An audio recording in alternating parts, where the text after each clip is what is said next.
सब लोग आपस में मुख्यमंत्री पद के लिए लड़ रहे हैं, उनको किसी से जनता से मतलब नहीं। कर रही है। युवाओं को भ्रमित करने के लिए तो पार्टियों ने अपने लोगों को भी तैयार कर रखा है।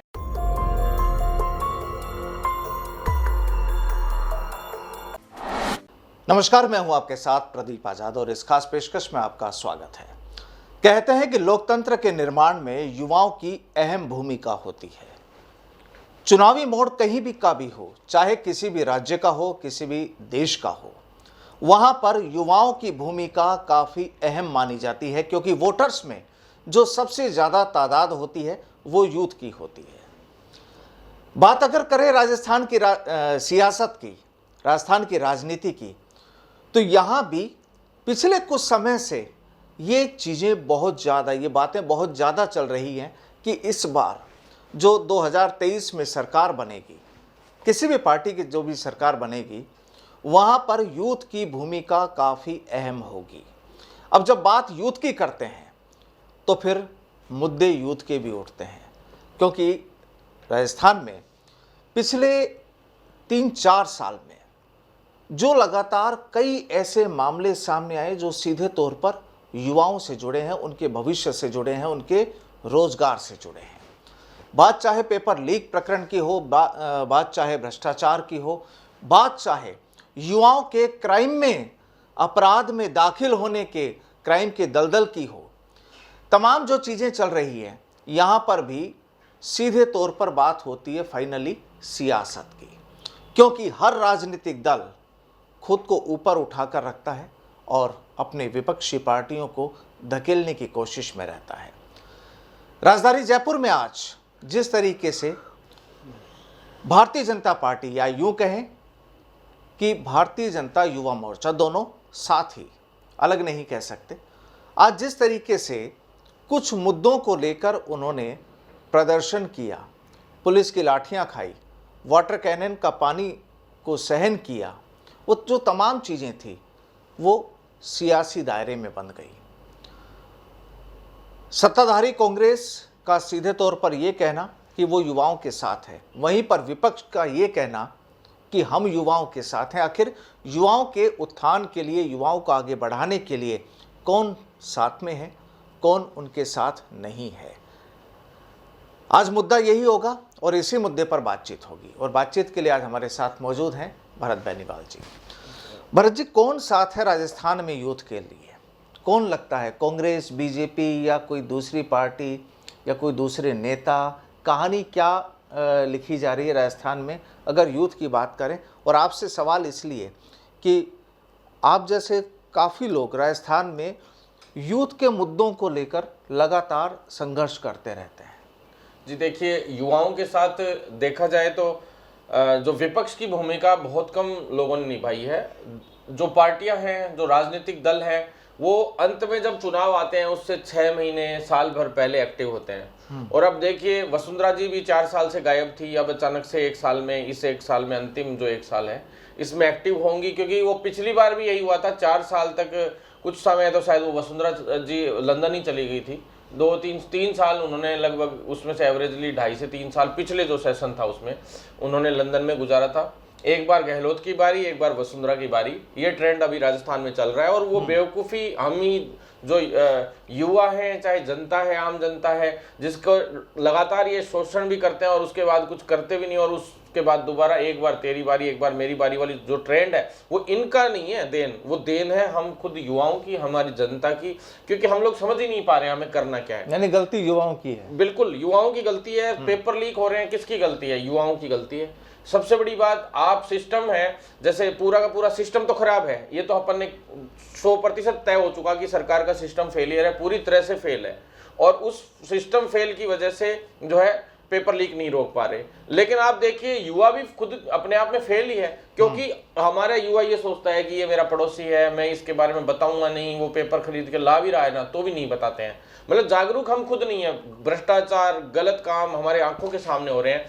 चाहे कोई गैंगवार होना है, उससे पहले क्या आसपास के लोगों को सूचना ही नहीं रहती? सबको पता रहता है कि यार इस पे कभी भी हमला हो सकता है और इस तरह के लोग कर सकते हैं, वो कर सकते हैं, ये कर सकते हैं, सब कुछ पता रहता हुए भी युवा ना पुलिस को सूचना देता है, ना अधीनस्थ बोर्ड या किसी भी शाखा को जो भी इसको डील कर रहा है, जो संस्था उस भर्ती को डील कर रही है, ना उस तक कोई बात को पहुंचाते हैं, ना ही एसओजी को, ना ही पुलिस को। चलो ठीक है, एक व्यक्ति भ्रष्ट हो सकता है, दूसरा नहीं हो सकता, दूसरे को आप सब जगह ऑनलाइन भी, आपके पास सोशल मीडिया सबसे बड़ा माध्यम है, आप उसके माध्यम से सभी लोगों से उजागर कीजिए ना सारी की सारी चीजें। फिर रही बात राजनीति की, हम कहते हैं अरे यार इस बार तो अशोक गहलोत ने लूट लिया, इस बार तो वसुंधरा ने लूट लिया, अब इस बार तो उसने लूट लिया, इसने लूट लिया, इस सरकार ने हमारे साथ ऐसा कर दिया।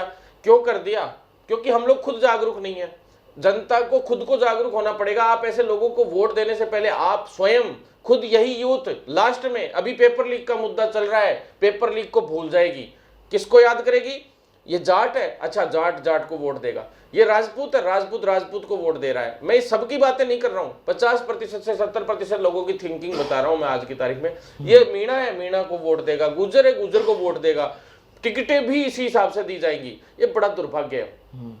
जब तक इस सिस्टम को, राजनीति को नहीं समझेंगे युवा, जब तक आम जनता इस सिस्टम को नहीं समझेगी। मैं ये नहीं कहता कि कांग्रेस बुरी पार्टी है, मैं नहीं कहता बीजेपी बुरी पार्टी है, मैं नहीं कहता अदर जो दल हैं वो पार्टियां बुरी हैं, लेकिन उन पार्टियों को भी लोग हायर कर लेते हैं। ऐसे ऐसे लोग हायर कर लेते हैं कि वो अपना ही वर्चस्व चाहते हैं। अब वसुंधरा जी को हर हाल में बस अब ताकत दिखानी है, और उनको चाहिए कि बीजेपी में कैसे भी मुख्यमंत्री का दावेदार अगर वो बने तो वसुंधरा जी बने।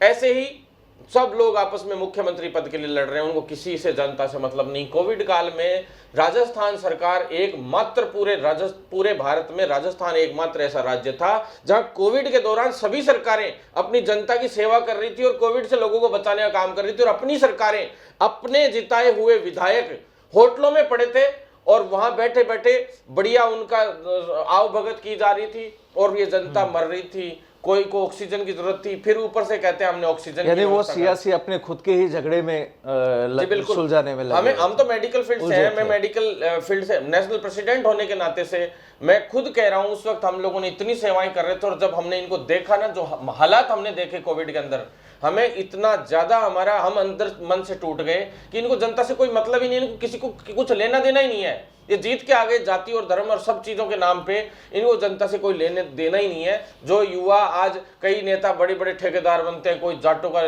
ठेकेदार हो गया, कोई राजपूतों का ठेकेदार हो गया, कोई उनके आप देखेंगे उठा के हिस्ट्रियां, तो उनके केसेस आपको 30-30, 40-40 तो केस मुकदमे मिलेंगे। फिर वो लोग उन केस मुकदमों से कभी पुलिस उनको उठा नहीं ले, इसलिए वो खुद का बैक सपोर्ट मजबूत करने के लिए समाज का सहारा लेते हैं, समाजों की टीम बनाते हैं। फिर वो ऐसे करते करते युवा उनके पीछे पीछे भ्रमित हो जाता है। चुनाव से पहले 10-10 गाड़ियां आती हैं, फॉर्च्यूनर आती है, उनको हम लोग वोट देने के लिए भागते हैं। तो अभी भी क्या कोई राजस्थान में युवाओं को भ्रमित करने वाले हैं लोग, या पार्टियां हैं कर रही है? युवाओं को भ्रमित करने के लिए तो पार्टियों ने अपने लोगों को भी तैयार कर रखा है। आप देखिए, मतलब चाहे पार्टियों के खुद के लोग हैं, वो तो है ही हैं, साथ में अलग से भी एक एक पैनल टीम बी के रूप में पार्टियों के लिए काम करते हैं। चाहे वो कर्मचारी संगठनों में ले लो, चाहे वो आप जो ये जितने भी बेरोजगार संगठन हो या यूथ संगठन हो या जितने भी संगठन हैं, इनमें सब में कांग्रेस हो चाहे बीजेपी हो, सबके अपने अपने संगठन बने हुए हैं, और उनकी वजह से टीम बी के रूप में वो लोग काम करते हैं और जनता को भ्रमित करने का भी काम करते हैं, और उन आंदोलनों को पहले उठाते हैं, फिर धीरे धीरे उनको दबा देते हैं। तो न्याय होगा कैसे? युवा को खुद ही समझ में नहीं आ रहा कि कौन किसकी तरफ है, कौन किसकी। आज जो बीजेपी ने जो अपना आंदोलन किया वो यूथ के लिए किया, जी बिल्कुल ठीक समझ रहे हैं? हाँ सर, बिल्कुल ठीक है ये जी। आज जो बीजेपी ने आंदोलन किया, अच्छी बात है, मुद्दा उठाया युवाओं का, बहुत अच्छी बात है, लेकिन जितनी सक्रियता इनको पहले निभानी चाहिए थी, वो सक्रियता इन्होंने उस वक्त नहीं निभाई। नहीं तो आप एक देखिए, बीजेपी के पास अगर आप देखें कि पूरे हर एक मंडल पे इनके अध्यक्ष हैं, इनकी पूरी जो पैनल बना हुआ है, वो पैनल अगर आप देखें तो उसमें कार्यकर्ताओं की आप संख्या, आप 220-30 मंडल तो होंगे ही कम से कम, तो उसके अकॉर्डिंगली आप, और फिर ऊपर से जो है जिलाध्यक्ष भी हैं और जिला कार्यकारिणियां हैं, पंचायत स्तर तक इनकी टीमें हैं, इनके पास कार्यकर्ता हैं।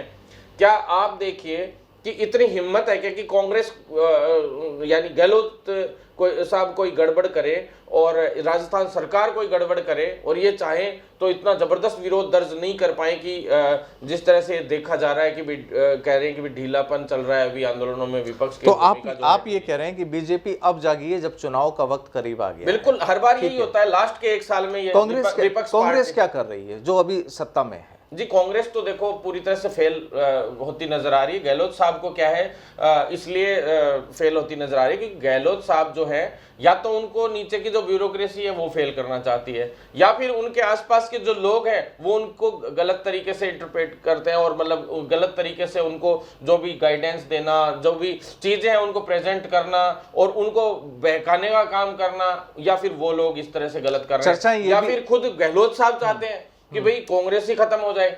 हो सकता है वो भी ये चाह रहे हो, क्योंकि अब उनको लगता है कि भाई हो सकता है सचिन पायलट जी आ जाए आगे या कोई और को कमान दे दी जाए, तो ऐसे में वो भी हो सकता है चाह रहे हो। कोई ना कोई रणनीति तो चल ही रही है कि जिसकी वजह से इतना कुछ हो गया, पेपर लीक 19 भर्तियों के हो गए और उसके अलावा कई भर्तियों में तो नियम बदल बदल कर, जैसे मेरिट आधार पर भर्तियां कर दी गई चिकित्सा विभाग की, लेकिन परीक्षा से होती थी, मेरिट आधार पर खुला फर्जीवाड़ा हो रहा है, बाहर से फर्जी डिग्रियां ले लेके आ रहे हैं। तो 19 भर्तियों में तो पेपर लीक हो गए और कम से कम 10 से 15 भर्तियां ऐसी हो गई जिनमें वैसे फर्जीवाड़े हो रहे हैं, 15 भर्तियां ऐसी भेंट चढ़ गई। तो आप देखिए कुल मिला के आपने 30 भर्तियों में फर्जीवाड़े कर डाले। चर्चाएं ये भी हैं, लोग ये भी कहते हैं कि जो कांग्रेस है इस समय सत्ताधारी कांग्रेस, ये तो केवल अपनी आपसी ही लड़ाई में उलझी हुई है और कहीं पर इनका फोकस नहीं है। जी बिल्कुल, दोनों पार्टियों की यही हालत है। और सबसे मेन तो अभी जो कांग्रेस का जो झगड़ा है वो ज़्यादा खुलकर सामने आ रहा है, क्योंकि लगातार जैसे होटलों में पड़े रहे ये लोग और ये सब मैंने आपको अभी बताया।